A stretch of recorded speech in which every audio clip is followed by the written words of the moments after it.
Super Bowl Sunday now 2 days away. Whether you're watching for the game or commercials, this religious ad might catch your eye. The group behind the He Gets Us campaign, they're buying 2 ads with the message, Jesus loves them. You'll see one in the first half, another in the second half. The campaign spokesperson says it fits with the target audience really well. We're trying to get the message across to people who are spiritually open but skeptical. The target audience should be everybody, right? Everybody in the world. You may recall how the nation was brought together, though, by the power of prayer when Buffalo Bills defensive player Damar Hamlin collapsed on the field during a game in early January. The nation seeing players praying as medics worked to save Hamlin's life. In the following days, there were outpours of public prayer.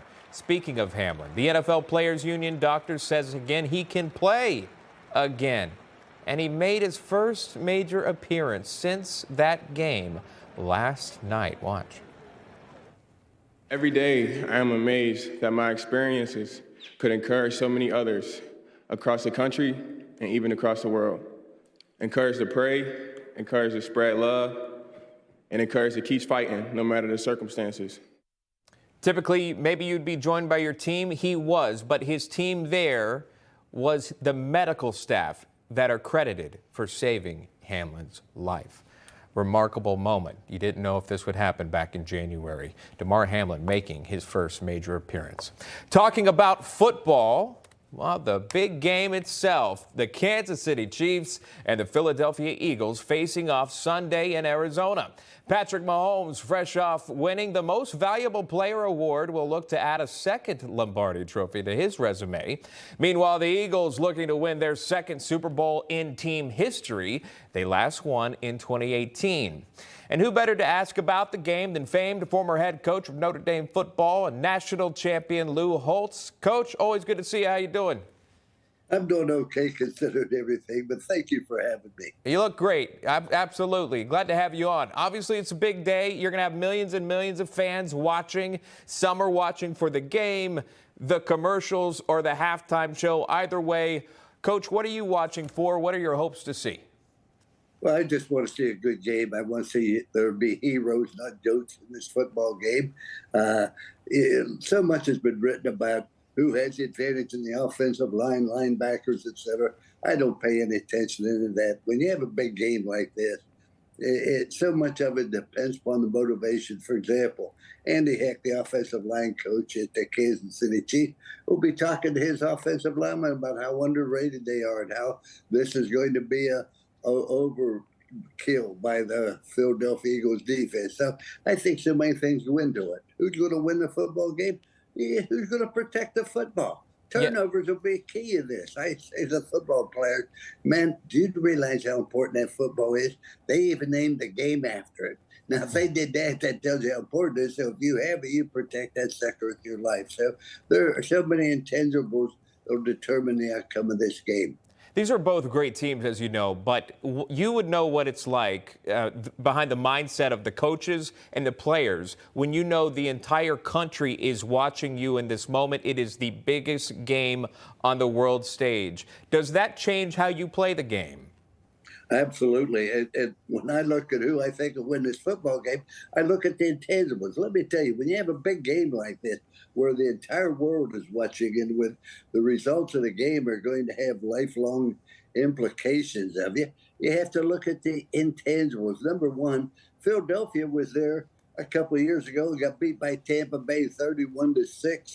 They were offensive line was manhandled. Now they've since replaced their entire offensive line. So, and I want to tell you, when you lose a football game, you think, well, at least we got, no. For 48 hours, it is devastating. Your fans, your team, everybody else. So when you look and you have to, the team is going to play best in this game. I think it'll be the Eagles because Andy Reid has been there recently. He won one, but he also lost one.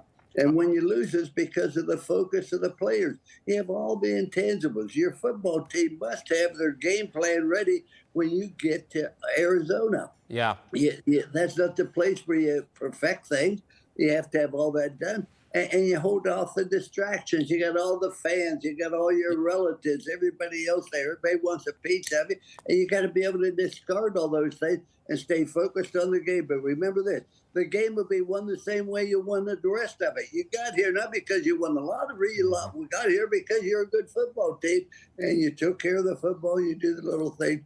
If we do the same things here, we will win this football game. Yeah, it's going to be a lot of fun to watch. These are two heavy-hitting teams, both on offense and defense. And if you don't care about any of that, well, then you got your commercials to watch, and those are always a fun time. Before I let you go, I just wanted to ask you about, I know that you're on Newsmax today, and we appreciate that. But for those that have DirecTV, they can't see you right now, Coach, because they've canceled Newsmax. Do you have any thoughts on that? Well, I think it's unfair to the people. I think you have to do what you know is right and proper, and why they've done that, I don't know. I'm not a TV executive, but I just say this. But let's make sure that your audience has an opportunity to partake in all of your programming. Absolutely, absolutely. Many congressional leaders have called it censorship. Again, there's a number that you can call, 1-877-NEWSMAX. I want Newsmax.com. Coach Lou Holtz coming on. We do appreciate that. Talking about the big game. Who's your pick? I didn't even ask you. You Philly or Kansas City? I think that the Phillies will win this football game 27-24. I think they're two great quarterbacks, no mistake about it. But I think because the Eagles haven't been there except when they won it several years ago. Those players all knew. I guarantee it, the Kansas City Chiefs players remember how devastating it was to lose that game to Tampa Bay, and that's why I think they will be ready. And Andy Reid, the coach, has been there before. He'll make sure his players are fighting. So because of that, I give a slight edge to the Eagles. I know the people in Philadelphia aren't happy about that, but so be it. All right, slight edge to Philly, 27-24, says Coach Lou Holtz. Coach, always good to see you. Thank you for your time and your prediction today. Enjoy it. Well, thank you for having me. I said the Phillies, I meant the Chiefs. Oh, you meant the Chiefs? Yes. Oh, well, that's my mistake. You meant the Chiefs. Philly fans will be unhappy. The Chiefs over the Eagles, 27-24. You will have some upset Philly fans now. Keep those doors I know, locked. but then again, that's not new. I upset a lot of people. All right. Well, yeah, that could happen. Chiefs up, according to the coach. We'll find out Sunday, the big game. Lou Holtz joining us live. Coach, thank you. Great to see you, sir. Thank you for having me. Anytime.